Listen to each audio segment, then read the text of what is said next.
Bismillahirrahmanirrahim. Assalamu alaikum. I am Amna Iqbal and my roll number is 1016. My topic of discussion is mode of action of biological controlling agent.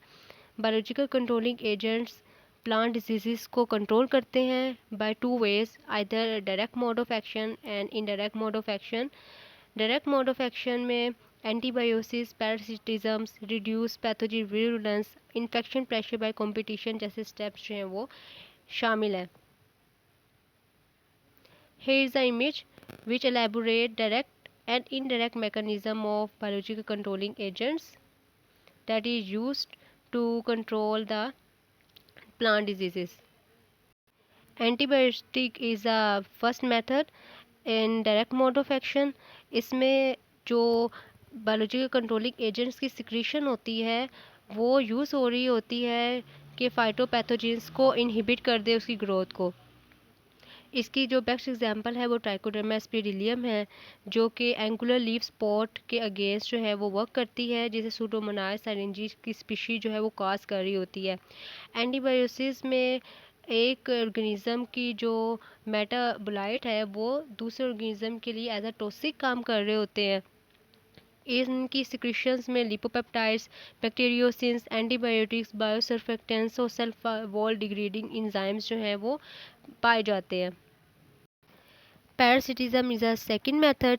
इसमें biological controlling agents को use किया जाता है ताकि वो pathogens के inside और around प्रोपोग्यूल्स बना लें.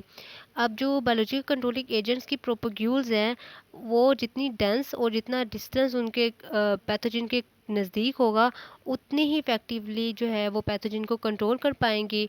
जितने बायोलॉजिकल कंट्रोलिंग एजेंट डेंसर होंगे एक दूसरे के साथ उतने ही इफ़ेक्टिवली पैथोजन को कंट्रोल कर पाएंगे. लाइक जो माइक्रो पैरासिटिज्म है वो fungal cell wall degrading enzymes को यूज़ करती है ताकि वो सेल तक पहुंच सकें. पैरासिटिज्म की जो बेस्ट एग्जांपल है वो है trichoderma species. Trichoderma phytopathogenic fungi को एलिमिनेट करवा देती है और माइक्रो ऑर्गेनिज्म को जो है सुप्रेस करवा देती है.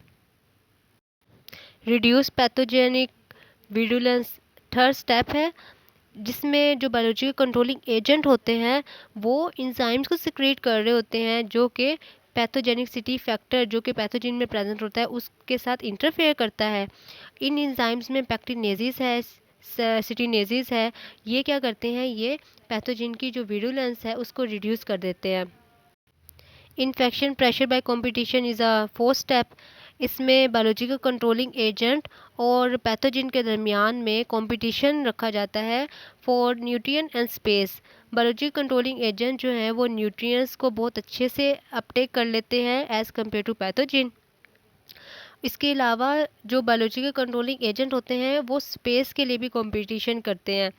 लाइक यीस्ट और बैक्टीरिया क्या करते हैं, एक्स्ट्रा सेलुलर पॉलीसेकेराइड कैप्सूल से फैसिलिटेट करते हैं एडहेजन ताकि वो फ्रूट सरफेस के साथ अच्छे से स्टिक हो सके.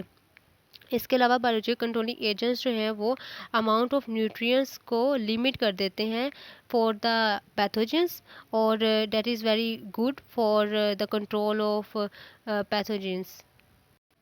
Indirect mode of action. Indirect mode of action में दो मेथड होते हैं, induction of resistance and stimulation of plant growth and soil fertilization. Induction of resistance में बायोलॉजिकल कंट्रोलिंग एजेंट प्लांट के सिस्टमेटिक रेजिस्टेंस को इनिशिएट करवाते हैं. ये किस तरह से इनिशिएट होता है, बायोकेमिकल और मॉलिक्यूलर डिफेंस रिस्पॉन्सेस को होस्ट में इलिसाइट करवाया जाता है. अब इस एलिसाइटेशन के लिए phytohormones, phytoalexin and defence enzymes को यूज़ किया जाता है through the signalization pathway. Stimulation of plant growth and soil fertilization second method है. इसमें बायोलॉजिकल कंट्रोलिंग एजेंट को यूज़ किया जाता है ताकि जो प्लांट में जो हार्मोन्स है उसको स्टिमुलेट करवा सके. That is use for the growth like gibberellic acid, indole acetic acid, cytokinase and abscisic acid.